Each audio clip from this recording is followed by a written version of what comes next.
Welcome to T-SAT. యాంత్రిక శాస్త్రానికి సంబంధించినటువంటి అంశాలు చూస్తూ ఉన్నాం. దీంట్లో భాగంగా ప్రవాహి యాంత్రిక శాస్త్రానికి సంబంధించినటువంటి ప్రాథమిక అంశాలు గత వీడియోలో మనం తెలుసుకున్నాం.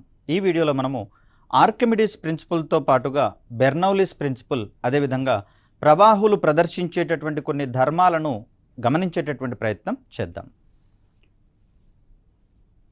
సో ఇక్కడ ఆర్కిమిడీస్ ప్రిన్సిపల్ ఆధారంగా మనకు ప్లవన సూత్రాలను రూపొందించడం అనేది జరిగింది. దీని ఆధారంగానే ఓడలను నిర్మించడంలో కావచ్చు, జలాంతర్గాములను నిర్మించడంలో కావచ్చు, అదేవిధంగా పాల వంటి వాటి స్వచ్ఛతను కనుక్కోవడంలో కావచ్చు, లోహాల స్వచ్ఛతను కనుక్కోవడంలో కూడా మనకు ఈ యొక్క ధర్మాలు ఉపయోగపడుతున్నట్లుగా మనం చూస్తూ ఉన్నాం. సో ప్లవన సూత్రాలు అనేవి మెయిన్లీ మనకు ఓడల నిర్మాణంలో, పడవల నిర్మాణంలో, జలాంతర్గాముల నిర్మాణంలో కీలక పాత్ర పోషించేటటువంటి నియమాలుగా మనం చూస్తాం. వీటికి సంబంధించినటువంటి అంశాలను ఇంత క్రితమే మనం తారతమ్య సాంద్రతకు సంబంధించినటువంటి అంశాలలో భాగంగా చెప్పుకున్నాం. అవే కైండ్ ఆఫ్ ఎక్స్ప్లెనేషన్ అనేది మనకి ఇక్కడ వర్తిస్తుంది. మొదటి ప్లవన సూత్రం ఏం చెప్తోంది? ఒక వస్తువు యొక్క సాంద్రత ద్రవ సాంద్రత కన్నా తక్కువగా ఉంటే అది ద్రవం యొక్క ఉపరితలంపై తేలుతుంది అని చెప్పేసి చెప్తున్నాం. అంటే ద్రవం యొక్క సాంద్రత కన్నా తక్కువ సాంద్రత ఉన్నటువంటి పదార్థాలన్నీ కూడా ఆ ద్రవం యొక్క ఉపరితలం మీద తేలేటటువంటి ధర్మాన్ని ప్రదర్శిస్తాయి. కాబట్టి చిన్న చిన్న కీటకాలు కావచ్చు, దుమ్ము ధూళి కావచ్చు, అదేవిధంగా దోమలు ఈగలకు సంబంధించినటువంటి గుడ్లు కావచ్చు, వాటి యొక్క లార్వాలు కావచ్చు, ఇవన్నీ కూడా ద్రవాల ఉపరితలం మీద తేలియాడేటటువంటి స్వభావాన్ని ప్రదర్శిస్తాయి. ఎందుకంటే వాటన్నిటికీ కూడా నీటి యొక్క సాంద్రతతో పోలిస్తే తక్కువ సాంద్రత ఉండేటటువంటి అంశం కారణంగా.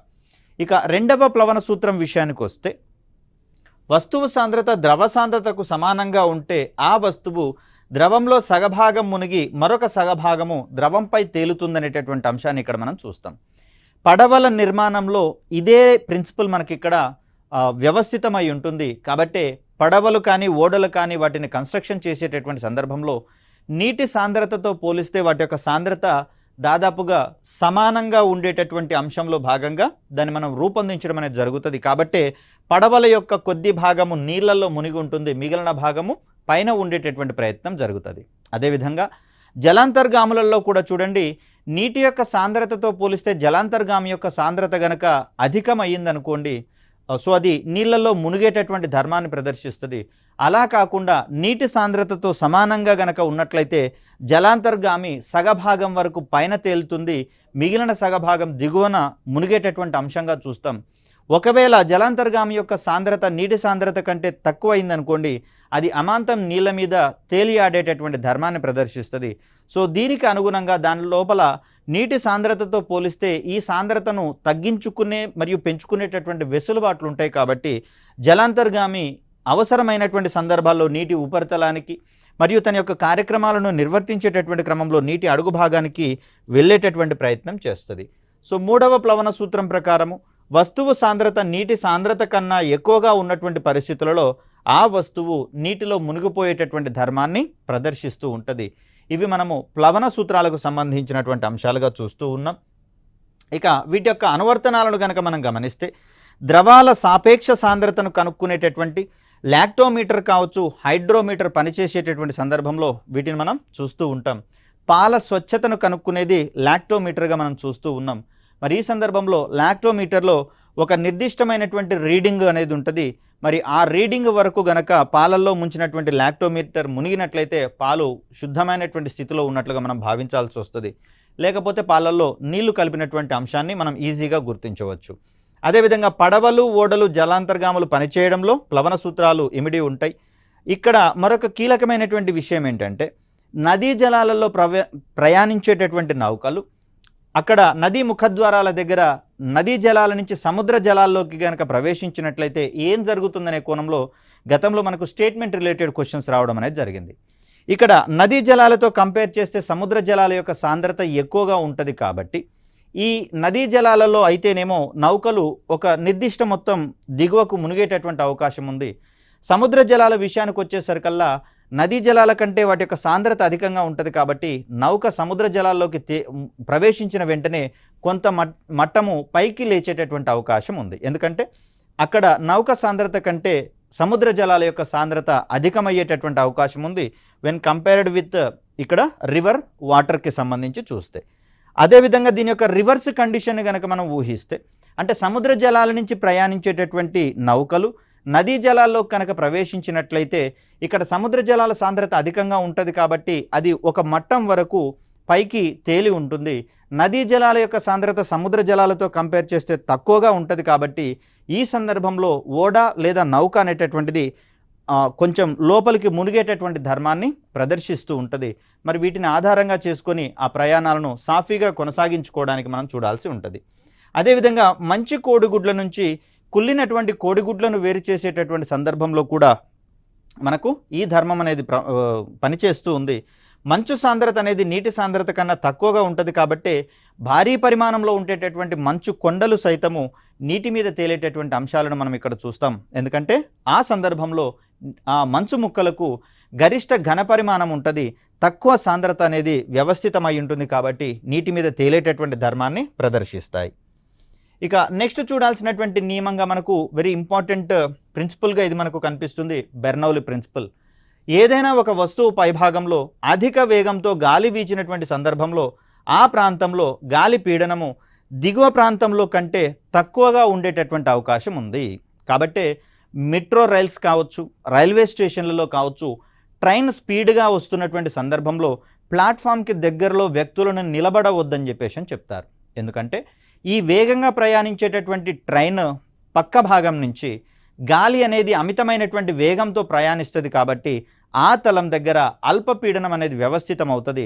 మరి ఈ రైలు డబ్బాకు మరియు మనకు మధ్యలో వేగంగా ప్రయాణించేటటువంటి గాలి ఉంది కాబట్టి ఇక్కడ అల్పపీడన ప్రాంతంలోకి మన వెనక నుంచి గాలి ప్రయాణించేటటువంటి అవకాశం ఉంది కాబట్టి ఆ సందర్భంలో గాలిని మనను తోసేటటువంటి అవకాశం ఉంది. ఇమీడియట్గా మనము రైల్వే ట్రాక్ మీదకో లేకపోతే ఆ డబ్బాలకో గుద్దుకునేటటువంటి ప్రమాదం ఉంది కాబట్టి మరి వాటిని నివారించడం కోసము ఇక్కడ మనకు దూరంగా జరగమని సజెస్ట్ చేస్తారు. దీని వెనకాల ఉన్నటువంటి ప్రిన్సిపల్గా మనము బెర్నౌలీస్ ప్రిన్సిపల్ని చూస్తాం. అంతేకాకుండా ఈ చిన్న చిన్న కార్లలో ప్రయాణించేటటువంటి వారు ఎస్యూవీలు కాకుండా మిగిలిన ఏ కారులో ప్రయాణించినా కూడా రహదారుల వెంబడి కారుని కాస్త పక్కకు పెట్టినటువంటి సందర్భంలో భారీ వాహనాలు వేగంగా పోయేటటువంటి సందర్భంలో కారు కాస్త లాగబడినట్టుగా అనిపిస్తుంది. దీని వెనకాల ఉన్నటువంటి ప్రిన్సిపల్ కూడా మనకు బెర్నౌలీస్ ప్రిన్సిపల్ని మనం పరిగణిస్తూ ఉంటాం. సో ఇక్కడ చూడండి, విమానం యొక్క రెక్క ఇక్కడ మనకు కనిపిస్తూ ఉంది. విమానము పైకి ఎగరాల్సినటువంటి సందర్భంలో, టేక్ ఆఫ్ తీసుకోవాల్సినటువంటి సందర్భంలో ఈ గాలి ఏదైతే ఉందో గాలి ఫ్లోని విమానం యొక్క రెక్క ఎగువ భాగం నుంచి వెళ్ళేలా అక్కడ పైలట్ అనేది దాన్ని మార్చడం జరుగుతుంది, అడ్జస్ట్ చేయడం అనేది జరుగుతుంది. తద్వారా విమానం యొక్క రెక్క యొక్క పైభాగం నుంచి గాలి అధికంగా పోతున్నటువంటి పరిస్థితులలో ఇక్కడ మనకు వేగంగా వీచే గాలితో పాటుగా లోయెస్ట్ ప్రెషర్ అనేది ఎగ్జిస్ట్ అవుతుంది. అంటే పీడనం అనేది అక్కడ తక్కువగా ఉంటున్నటువంటి పరిస్థితుల్లో అల్పపీడన ప్రదేశానికి దిగువ నుంచి అధిక పీడన ప్రదేశం నుంచి గాలి ప్రయాణించడం అనేది సహజం కాబట్టి ఈ సందర్భంలో దిగువన గాలి వేగం తక్కువగా ఉంటుంది. అదేవిధంగా అధిక పీడన ప్రాంతం అనేది ఇక్కడ ఉంటుంది కాబట్టి ఈ రెక్క మీద పై భాగంలో గాలి అనేది ఒత్తిడిని కలిగించి అది పైకి ఎగిరేలా చేయడానికి సహకరిస్తుంది అనేటటువంటి అంశాన్ని ఇక్కడ మనం చూస్తాం. ఇక ముందు భాగాన్ని కనుక మనం గమనిస్తే ఇది స్ట్రీమ్ లైనింగ్ మోషన్గా మనం చెప్తాం. స్ట్రీమ్ లైనర్ ఆకారంగా దీన్ని మనం చెప్తాం.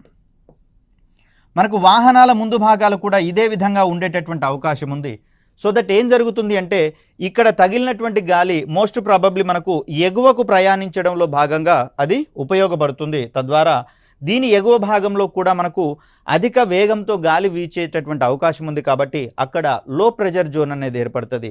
మరి దిగువన తక్కువ వేగంతో వీచే గాలి అధిక పీడనం అనేది కలిగించబడుతుంది కాబట్టి ఇక్కడ దిగువన ఉన్నటువంటి గాలి కూడా విమానాన్ని పైకి లేపడానికి అది సహాయపడుతుంది. కాబట్టి ఈ రకమైనటువంటి అడ్జస్ట్మెంట్స్ ఆధారంగా టేక్ ఆఫ్ చేసేటప్పుడు తక్కువ ఇంధనంతో దాన్ని మనం సేఫ్గా టేక్ ఆఫ్ చేసుకునేటటువంటి ప్రక్రియను చేపట్టడానికి దీంట్లో పనిచేసేటటువంటి సూత్రంగా మనం బెర్నౌలీస్ ప్రిన్సిపల్ని చూస్తాం. ఇక అనువర్తనాల విషయానికి వచ్చేసరికల్లా గదిలో ఫ్యాన్ గాలికి క్యాలెండర్ అక్కడ గోడకు వేలాడదీసినటువంటి క్యాలెండర్ యొక్క పేజెస్ గాలి పైనుంచి కింది దిశలోకి ప్రయాణిస్తూ ఉంటే క్యాలెండర్ యొక్క లీఫ్స్ మాత్రం పై దిశలో ప్రయాణించడం అనేది మనం చూస్తూ ఉంటాం. విమానాలు టేక్ ఆఫ్ మరియు ల్యాండింగ్ కావడంలో అక్కడ ఆ లో ప్రెషర్ హై ప్రెషర్ని సరైన విధంగా మెయింటైన్ చేయడం ద్వారా వాటిని సాఫీగా నిర్వహించడంలో కూడా బెర్నౌలీ ప్రిన్సిపల్ అనేది ఉపయోగపడుతూ ఉంది. ఇక్కడ స్వేచ్ఛగా దీయబడినటువంటి 2 బెలూన్స్ని కనుక గమనిస్తే వీటిని తాకకుండా ఒకదానికొకటి పరస్పరం దగ్గరగా చేయాల్సినటువంటి సందర్భంలో ఒకవేళ బెలూన్ కనుక ఇటు నుంచి నెట్టామనుకోండి, ఆ బెలూన్ కూడా అటు జరిగేందుకు అవకాశం ఉంటుంది, ఎందుకంటే తేలికగా ఉంటాయి కాబట్టి. ఆ సందర్భంలో ఇవి 2 ఒకదానికొకటి దగ్గరగా రావాలి అంటే వీటి మధ్య ప్రాంతంలో గాలిని వేగంగా ఊదినట్లయితే అక్కడ లో ప్రెషర్ జోన్ ఏర్పడుతుంది. కాబట్టి మనం వీటిని తాకి ఒకదానికొకటి దగ్గరగా తీసుకొని రావాల్సిన అవసరం లేకుండానే ఇక్కడ ఇరువైపుల నుంచి గాలి అధిక పీడన ప్రాంతం నుంచి వీటిని నెట్టి ఈ ప్రాంతంలోకి రావడానికి ట్రై చేస్తాయి. కాబట్టి అవి 2 బెలూన్స్ ఒకదానికొకటి అతుక్కునేటటువంటి అవకాశం ఉంది. దీని వెనకాల ఉన్న ప్రిన్సిపల్ కూడా మనం బెర్నౌలీస్ ప్రిన్సిపల్ని చెప్తాం. ఇక భారీ తుఫాన్ల సమయంలో భారీ వృక్షాలు సైతం కూలిపోవడంలో, ఇళ్ల పైకప్పులు ఎగిరిపోవడంలో కూడా మనకు ఇదే దృగ్విషయం అనేది కారణంగా ఉంటుంది. పైకప్పుల మీది నుంచి గాలి అనేది వేగంగా వీచేటటువంటి క్రమంలో ఇక్కడ పైకప్పుల ప్రాంతంలో మనకు అల్పపీడన ప్రాంతం ఏర్పడుతుంది. మరి ఇక్కడ చూరు కింద లేదా పైకప్పుల దిగువ నుంచి గాలి తక్కువ వేగంతో పోతుంది కాబట్టి పీడనం ఎక్కువగా దిగువ భాగంలో ఉంటుంది.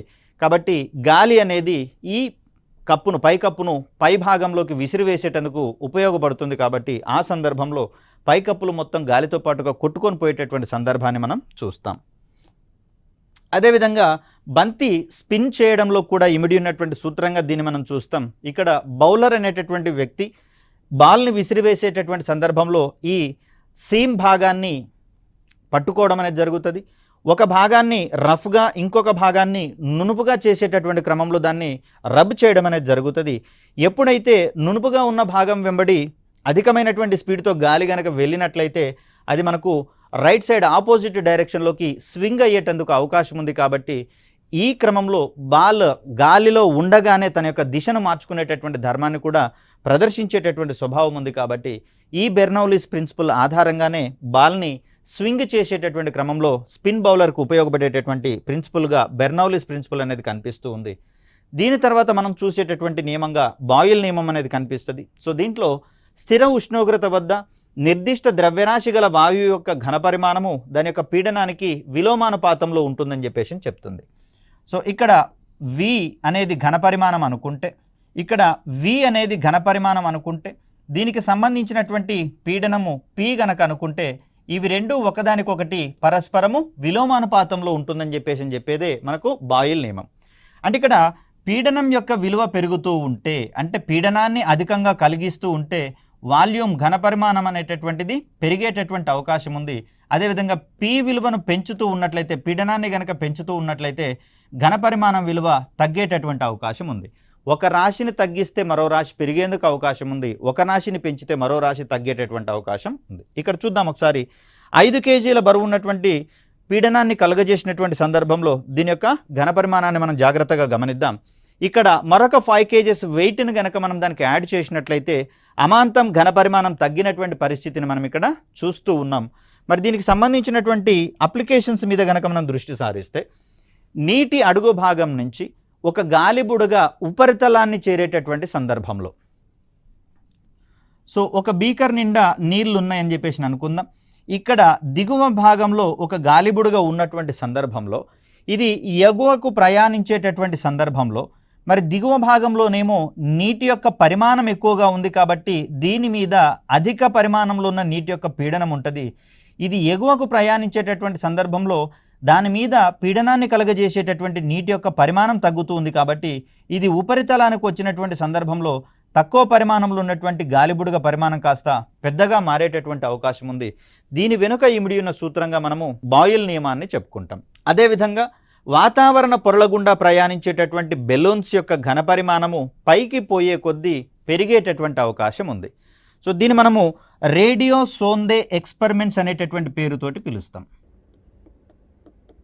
సో వాతావరణ పొరలను అధ్యయనం చేసేటటువంటి క్రమంలో భారీ బెలూన్లలో వాతావరణ పరిశోధనకు ఉపయోగపడే పరికరాలను అమర్చి ఆ గాలి దాంట్లో హీలియము అదేవిధంగా నియాన్ లాంటి వాయువులను నింపడం ద్వారా ఆ వాయువులు చాలా తేలికగా ఉంటాయి కాబట్టి వాతావరణ పొరల్లో ఎగువ పొరలకు ప్రయాణించేటటువంటి ధర్మాన్ని ప్రదర్శిస్తాయి.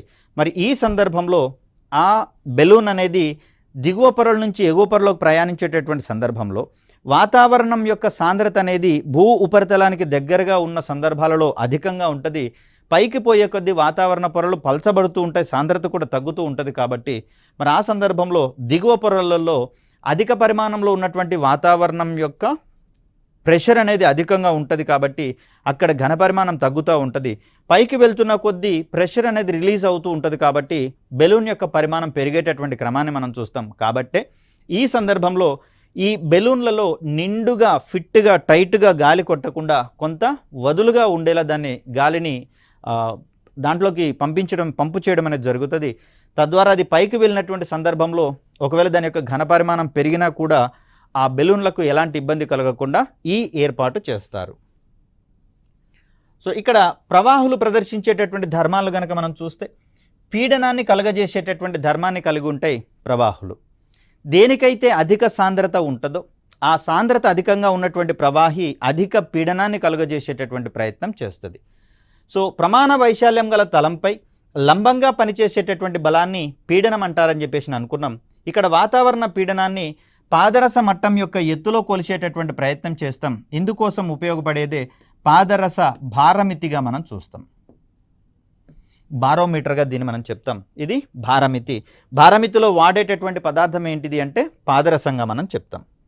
సో ఇక్కడ చూడండి, ఒక మీటర్ పొడవు ఉన్నటువంటి ట్యూబ్, టెస్ట్ ట్యూబ్ అనుకోవచ్చు. దీంట్లో పాదరసాన్ని ఉంచి ఒక పాత్రలో పాదరసాన్ని తీసుకొని ఈ ట్యూబ్ని మనము నిలువుగా ముంచినట్లయితే ఇక్కడ కొంత ప్రెషర్ అప్లై చేయబడుతుంది వాతావరణం వల్ల. కాబట్టి ఈ ప్రెషరు ఇక్కడ పాత్రలో ఉన్నటువంటి దీని మీద ప్రెషర్ని అప్లై చేసినటువంటి సందర్భంలో మనకు ఇది కాస్త పైకి ప్రయాణించేటటువంటి ధర్మాన్ని ప్రదర్శిస్తుంది.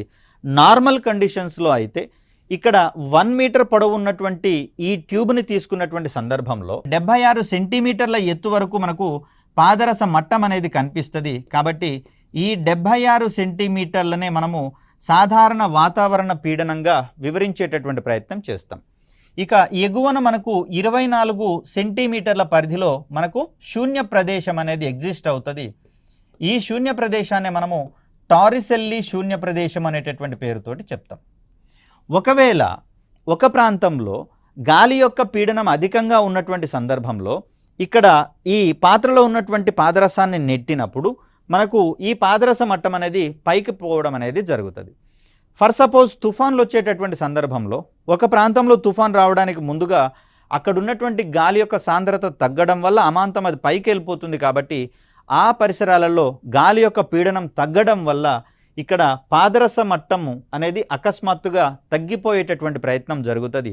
మరి ఇది నిదానంగా కనుక తగ్గితేనేమో రాబోయేటటువంటి వర్షం గురించి వివరిస్తుందని, అకస్మాత్తుగా కనుక తగ్గితే రాబోయేటటువంటి సైక్లోన్ గురించి వివరిస్తుందని చెప్పేసి మనము అందరము చదువుకున్నటువంటి పరిస్థితులు. సో ఇవన్నీ మనకు వివరించేటటువంటి భారమితిగా పాదరస భారమితి అనేది మనకు కనిపిస్తుంది. సాధారణ వాతావరణ పీడనం యొక్క ఎత్తు 76 సెంటీమీటర్లు లేదా 760 మిల్లీమీటర్లుగా మనం చూస్తాం. దీనికంటే తగ్గిందనుకోండి, ప్రెషర్ తగ్గింది అంటే దాని అర్థం తుఫాన్లో సైక్లోన్లో రావడానికి మోస్ట్ ప్రాబబుల్ కండిషన్స్ ఉన్నాయని చెప్పేసి అర్థం. పాదరస భారమితిలో 24 సెంటీమీటర్ల ఎత్తులో ఉన్నటువంటి శూన్య ప్రదేశాన్ని టారిసెల్లి శూన్య ప్రదేశం అంటాం. ఎందుకంటే ఈ భారమితులను కన్స్ట్రక్షన్ చేసినటువంటి వ్యక్తిగా మనకు టారిసెల్లి అనేటటువంటి శాస్త్రవేత్త కనిపిస్తున్నాడు. కాబట్టి మరి వాతావరణ పీడనంపై ఏ అంశాల ప్రభావాలు ఉన్నాయో ఒకసారి గమనించుకుంటే, ఈ భూ ఉపరితలం నుంచి ఎత్తు పెరుగుతున్న కొద్దీ మనకు వాతావరణ పీడనము తగ్గేటటువంటి అవకాశం ఉంది. భూ ఉపరితలం నుంచి ఎత్తుకు పోయే కొద్దీ వాతావరణ పీడనం తగ్గుతుంది. నిర్దిష్ట ఎత్తు నుండి భూ ఉపరితలం వైపుకు ప్రయాణించేటప్పుడు వాతావరణ పీడనం పెరుగుతుంది. అంటే భూ ఉపరితలం నుంచి ఎగువకు పోయేటప్పుడేమో మనకు ఎత్తుకు వెళ్ళేటప్పుడేమో వాతావరణ పీడనము తగ్గేటటువంటి క్రమాన్ని మనం చూస్తాం. అదేవిధంగా నిర్దిష్ట ఎత్తు నుంచి దిగువకు ప్రయాణించేటటువంటి సందర్భంలో ఇక్కడ మనము పీడనము పెరుగుతున్నట్లుగా మనం చూడవచ్చు. సో ఎత్తుకు వెళ్ళేటటువంటి క్రమంలో వాతావరణ పొరల యొక్క సాంద్రత అనేది తగ్గుతుంది. కాబట్టి ఆటోమేటిక్గా పీడనం తగ్గుతుంది. రివర్స్ కండిషన్స్ అప్లై అవుతాయి. కాబట్టి నిర్దిష్ట ఎత్తు నుంచి భూ ఉపరితలం వైపుకు వచ్చే కొద్దీ మనకు పీడనం పెరిగేటటువంటి అవకాశాలు కనిపిస్తూ ఉంటాయి. ఇక పీడనం మీద, వాతావరణ పీడనం మీద ఉష్ణోగ్రత యొక్క ప్రభావం కూడా ఉంటుంది. ఒక ప్రాంతం యొక్క ఉష్ణోగ్రత పెరుగుతున్నప్పుడు ఆ ప్రాంతంలో ఉన్నటువంటి గాలి దానిని రిసీవ్ చేసుకొని వేడెక్కి సాంద్రతను తగ్గించుకొని పైకి వెళ్ళేటటువంటి ధర్మాన్ని కలిగి ఉంటుంది. కాబట్టి ఉష్ణోగ్రత పెరిగినటువంటి ప్రదేశాలలో వాతావరణ పీడనము తక్కువగా ఉండేటటువంటి అవకాశం ఉంది. ఉష్ణోగ్రత పెరిగితే వాతావరణ పీడనం తగ్గుతుంది. ఉష్ణోగ్రత తగ్గితే వాతావరణ పీడనం పెరిగే అవకాశం ఉంది. అలా దాన్ని మనం విలోమ సంబంధంగా మనం చెప్తాం. ఇక గాలిలోని తేమ విషయానికి వచ్చేసరికల్లా గాలిలోని తేమ పరిమాణానికి అదేవిధంగా వాతావరణ పీడనానికి కూడా విలోమ సంబంధం ఉన్నట్లుగా చెప్తూ ఉన్నాం. తేమ తగ్గిందనుకోండి, సో ఇక్కడ వాతావరణ పీడనం విలువ పెరిగేటటువంటి అవకాశం ఉంది.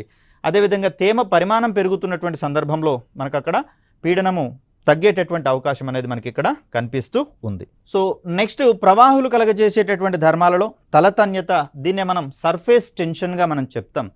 ఈ సర్ఫేస్ టెన్షన్ ఫలితంగానే చిన్న చిన్న క్రిమి కీటకాలు నీటి మీద ఈజీగా తేలగలిగేటటువంటి స్వభావాన్ని ప్రదర్శిస్తాయి. దీనితో పాటుగా ఒక గుండు సూదిని కావచ్చు, కుట్టు మిషన్లో పనిచేసేటటువంటి వాడేటటువంటి సూదిని కావచ్చు, నీటి మీద జాగ్రత్తగా వదిలినట్లయితే ఏం జరుగుతుంది అన్నప్పుడు సర్ఫేస్ టెన్షన్ వల్ల ఈ సూది అనేది నీటి మీద స్విమ్మింగ్ చేస్తున్నట్లుగా తేలుతుందనేటటువంటి అంశాన్ని ఇక్కడ మనం గమనించాలి. అంటే దీన్ని చేతితో వదిలివేయడం మాదిరిగా కాకుండా ఒక వడపోత కాగితం మీద, ఫిల్టరేషన్ కాగితం మీద, ఫిల్టర్ పేపర్ మీద దీన్ని ఉంచి నీళ్ళలో వదిలేసినట్లయితే ఫిల్టర్ పేపర్ తడిసి దిగువకు మునిగిపోతుంది, సూది మాత్రం నీళ్ళ మీద తేలేటటువంటి ధర్మాన్ని ప్రదర్శిస్తుంది. దీనికి కారణంగా నీటిలో ఉన్నటువంటి కణాలన్నింటికీ కూడా సంసంజన బలాలు అధికంగా ఉంటున్నటువంటి పరిస్థితులలో దీని యొక్క ఉపరితలం దగ్గర ఉన్నటువంటి కణాల మీద కూడా లోపల ఉన్నటువంటి కణాలు ఆకర్షణ బలాలను ప్రదర్శిస్తాయి. కాబట్టి పైన ఉన్నటువంటి కణాలన్నీ కూడా సాగదీసిన రబ్బరు బ్యాండ్ మాదిరిగా ప్రవర్తించేటటువంటి ప్రయత్నం చేస్తాయి. మరి ఆ సందర్భంలో ఇవి నిర్దిష్టంగా తమ యొక్క ఘన పరిమాణాన్ని ఎల్లప్పుడూ తగ్గించుకునేటటువంటి ప్రయత్నం చేస్తాయి. ఎందుకంటే రబ్బర్ పట్టీని సాగదీసినప్పుడు చూడండి, అది ఎప్పుడు కూడా దగ్గరికి ముడుచుకోవడానికి ట్రై చేస్తుంది. కాబట్టి ఆ సందర్భంలో ద్రవాల యొక్క ఉపరితలం అనేది సాగదీసిన రబ్బర్ పట్టీ మాదిరిగా ప్రవర్తిస్తుంది అనేటటువంటి ధర్మాన్నే మనం ఓ రకంగా సర్ఫేస్ టెన్షన్గా మనం చెప్పుకుంటాం. ద్రవాలపై పొరల్లో ఉన్నటువంటి ప్రతి బిందువు వద్ద ఉన్న ద్రవ అణువులు తమ చుట్టూ ఉన్న అణువులపై ఆకర్షణ బలాన్ని కలిగించడం వల్ల ద్రవాల ఉపరితలం సాగదీసిన రబ్బరు పట్టీ వలె వ్యవహరిస్తుంది. ఈ ధర్మాన్నే మనం సర్ఫేస్ టెన్షన్, తలతన్యతగా మనం చెప్తాం. సో తలతన్యకు సంబంధించిన ప్రమాణాలు చూస్తే డైన్ పర్ సెంటీమీటర్ లేదా న్యూటన్ పర్ మీటర్గా మనం చూస్తాం. మరి ఈ ద్రవాల యొక్క తలతన్యతకు సంబంధించినటువంటి ప్రధానమైనటువంటి ఆధారంగా మనకు సంసంజన బలాలు, కొహెసివ్ ఫోర్సెస్ అనేవి కనిపిస్తూ ఉన్నాయి. సంసంజన బలాలు ఎంత గరిష్టంగా ఉంటే అంత తలతన్యత అనేది అధికంగా ఉండేటందుకు అవకాశం అనేది ఏర్పడుతుంది. సో దీనికి సంబంధించిన అనువర్తనాలు కనుక చూస్తే, పెయింట్లో ముంచినప్పుడు ఒక పెయింట్ బ్రష్ని ఆ పెయింట్లో ముంచినటువంటి సందర్భంలో వాటి యొక్క బ్రజల్స్ అనేటటువంటివి లేదా వెంట్రుకలు అనేటటువంటివి దూరంగా ఉండడం మనం చూస్తాం. ఆ పెయింట్ నుంచి బ్రష్ని కనుక పైకి తీసినట్లయితే ఆ బ్రజిల్స్ అన్నీ పెయింట్కి అంటుకొని ఒకదానికొకటి దగ్గరగా వచ్చేటటువంటి స్వభావాన్ని ప్రదర్శిస్తాయి. సో దీని వెనకాల ఇమిడి ఉన్న సూత్రంగా మనం తలతన్యతని చెప్తాం. వర్షపు నీరు బిందువులు ఆ ఆకాశంలోంచి పడేటటువంటి సందర్భంలో గోళాకారంలో ఉండడం వెనకాల కూడా ఇమిడి ఉన్న సూత్రంగా ఈ తలతన్యత అనేది మనకు కనిపిస్తుంది. తల మీద ఉన్నటువంటి వెంట్రుకలకు నూనె రాసినటువంటి సందర్భంలో అవి అంతఃక్రితము నూనె రాయినప్పుడేమో స్వేచ్ఛగా ఉంటాయి, గాలికి కదలాడుతూ ఉంటాయి. నూనె రాసినటువంటి సందర్భాల్లో ఒకదానికొకటి అతుక్కొని దగ్గరగా రావడం అనేది కూడా మనం ఇక్కడ ఈ సర్ఫేస్ టెన్షన్ యొక్క ప్రభావంగా మనం చెప్పవచ్చు. అదేవిధంగా నూనె తలంపై పడినటువంటి నీటి బిందువులు గోళాకారంగా కనిపిస్తాయి. తామరాకుపై పడినటువంటి నీటి బిందువులు కూడా గోళాకారంలో ఒక దగ్గర ముడుచుకొని ఉన్నట్లుగా ప్రవర్తించడం వెనకాల ఇమిడి ఉన్న సూత్రంగా మనము తలతన్యత ధర్మాన్నే పేర్కొంటూ ఉంటాం. ఒకదానిపై ఒకటి అమర్చినటువంటి గాజు పలకల్ని, అంటే 2 గాజు పలకల్ని ఇలా అమర్చి దాన్ని తీయాలి అనుకుంటే ఈజీగా తీసేటటువంటి ప్రయత్నం చేయవచ్చు. ఒకవేళ ఇది సులభంగా విడదీయడానికి ఉండకూడదు అనుకున్నప్పుడు ఈ 2 గాజు పలకల మధ్యలో కొంత వాటర్ పోసినట్లయితే, ఈ 2 ఒకదాని మీద ఒకటి కనుక పెట్టినట్లయితే వీటిని విడదీయడం అనేది చాలా కష్టం అవుతుంది. ఎందుకంటే నీటికి ఉన్నటువంటి తలతన్యత ధర్మం ఆధారంగా వాటి మధ్య సంసంజన బలాలు అనేవి పనిచేస్తూ ఉంటాయి. కాబట్టి నీటి కణాల మధ్య అలాంటి సందర్భంలో ఆ పలకలను విడదీయడం అనేది మనకు కష్టంగా మారుతుంది. సబ్బులు, డిటర్జెంట్లు నీటి తలతన్యతను తగ్గించేటటువంటి ప్రయత్నం చేస్తాయి. కాబట్టి వస్త్రాలను ఉతికేటటువంటి సందర్భంలో ఈ వస్త్రాలకు అంటుకున్నటువంటి మురికిని మనం సులభంగా తొలగించేటటువంటి ప్రయత్నం చేయవచ్చు. దానికి కారణంగా సబ్బులు మరియు డిటర్జెంట్లు అనేవి నీటి యొక్క తలతన్యతను తగ్గించడం వల్ల ఆ మురికి పదార్థాలన్నీ కూడా నీళ్ళల్లో కరిగిపోయి వస్త్రాల నుంచి బయటకు వచ్చేటటువంటి ప్రయత్నం చేయడం. ఇక ద్రవాల యొక్క తలతన్యతను ప్రభావితం చేసేటటువంటి అంశాలను కనుక మనం గమనిస్తే, మాలిన్యాలు అనేవి ద్రవాల యొక్క తలతన్యతను తగ్గించేటటువంటి ప్రయత్నం చేస్తాయి. ఎలాంటి మాలిన్యాలు, కిరోసిన్ లాంటి మలిన పదార్థాలను కనుక కలిపితే తలతన్యత తగ్గేందుకు అవకాశం ఉంది. కాబట్టి దోమలు మురికి నీటిలో పెరుగుతున్నటువంటి సందర్భంలో దాని మీద కాస్త కిరోసిన్ని పిచికారీ చేసినట్లయితే వాటి యొక్క డింభకాలు కావచ్చు, ఎగ్స్ కావచ్చు, నీళ్ళలో మునిగిపోయి నాశనం అయ్యేటటువంటి పరిస్థితి ఏర్పడుతుంది. సో అట్లా. నెక్స్ట్ ఇంకొకటి, కాగితం పడవకు ఒక చిన్న దారంతో కర్పూరాన్ని కట్టి ఆ కర్పూరం నీళ్ళలో ఉండేటట్లుగా వేసినట్లయితే కర్పూరం ఉన్న దగ్గర నీటి యొక్క తలతన్యత తగ్గుతుంది. కాబట్టి ఈ పడవ అటు ప్రాంతానికి కదిలేటటువంటి ప్రయత్నం చేస్తుంది. ఇమీడియట్గా ఆ కర్పూరం యొక్క ప్రదేశం కూడా మారుతుంది. కాబట్టి ఈ సందర్భంలో మనం ఏం చేయకుండానే ఆ కాగితం పడవ నీటిలో చుట్టూత తిరిగేటటువంటి ప్రయత్నం చేస్తుంది. ఎలాంటి చోదక శక్తులు, ఇంజన్లు కూడా అవసరం లేదు ఇలాంటి సందర్భంలో.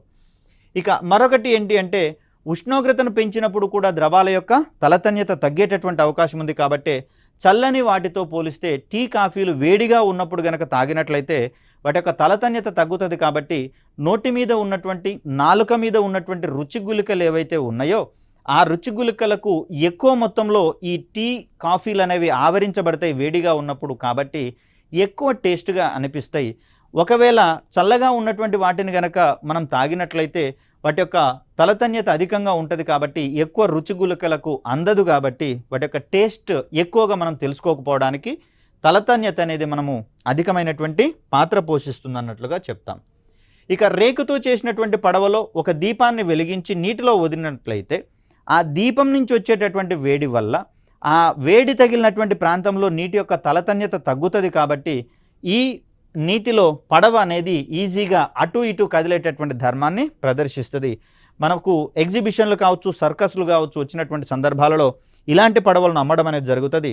ఒక స్పూన్లో కొంత ఆయిల్ పోసి దాంట్లో ఒక ఒత్తిని వేసి అంటించినట్లయితే అక్కడ దీపం వెలుగుతున్నంతసేపు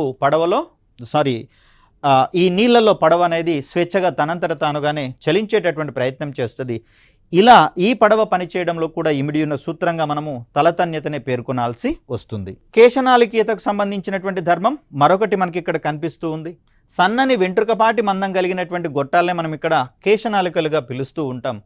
ఈ కేశనాళికలు అనేటటువంటివి నల్లరేగడి మట్టిలో ఎక్కువగా ఉండేటటువంటి అవకాశం ఉంది. కాబట్టి చలికాలాలలో చూడండి, ఈ వాతావరణంలో ఉన్నటువంటి తేమను ఈ నల్లరేగడి భూములు ఎక్కువగా స్వీకరించడం వల్ల మిరప పంటకు అనుకూలమైనటువంటి వాతావరణాలు ఏర్పరిచే పరిస్థితిని మనం చూస్తాం. ఇటువంటి కేశనాళికలను ఏదైనా ద్రవంలో ముంచినటువంటి సందర్భంలో కేశనాళికలలోని ద్రవమట్టం అనేది వాస్తవ ద్రవమట్టం కంటే పైకి ఎగబాగటం లేదా దిగువకు పడిపోవడమే కేశనాళికేత ధర్మంగా మనం చూస్తాం. సో ఇక్కడ గమనించండి, వాస్తవానికి ద్రవమట్టం అనేది ఈ విధంగా ఉండేటటువంటి ప్రయత్నం జరుగుతుంది. నీరు వంటి వాటిలలో, పాదరసం వంటి వాటి దానిలో ఇక్కడ మనకు కుంభాకారంగా కనిపించేటటువంటి ప్రయత్నం జరుగుతుంది. దీన్ని మనము మినిస్కస్ అనే పేరుతో చెప్తాం. అర్ధ చంద్రాకారంలో ఉన్నటువంటి మినిస్కస్. సో ఇక్కడ మనం జాగ్రత్తగా గమనిస్తే ఇక్కడ క్యాపిలరీ ట్యూబ్స్ అంటే కేశనాళికలను ఉంచినటువంటి సందర్భంలో సాధారణంగా అయితే నీటిలో ఏదైనా ట్యూబ్ని కనుక ముంచినట్లయితే ఆ నీటి మట్టం ఎంతైతే ఉందో ఆ మట్టమే మనకు ఆ ట్యూబ్లలో కూడా కనిపిస్తుంది. కానీ కేశనాళికలలో ఒక ప్రత్యేక ధర్మం ఉంటుంది. ఏంటంటే వాస్తవ మట్టం కంటే ఎగువకు ఆ ద్రవము పైకి ఎగబాకటం అనేది మనం చూస్తాం. కాబట్టి ఇక్కడి వరకే పరిమితం కావాల్సినటువంటి ద్రవము కేశనాళికలలో పై మట్టం వరకు మనకు కనిపిస్తూ ఉంటుంది. ఇక్కడ కేశనాళికల యొక్క మందం అంటే వెడల్పు పెరుగుతున్న కొద్దీ మట్టం అనేది కొంచెం దిగువకు వచ్చేటటువంటి ప్రయత్నం చేస్తుంది. ఇక పాదరసం విషయానికి వచ్చేసరికల్లా దీంట్లో సంసంజన బలాలు అధికంగా ఉంటున్నటువంటి కారణంగా వాస్తవ ద్రవమట్టం కంటే దిగువకే ఈ కేశనాళికలలో మట్టం అనేది మనకు కనిపిస్తూ ఉంది.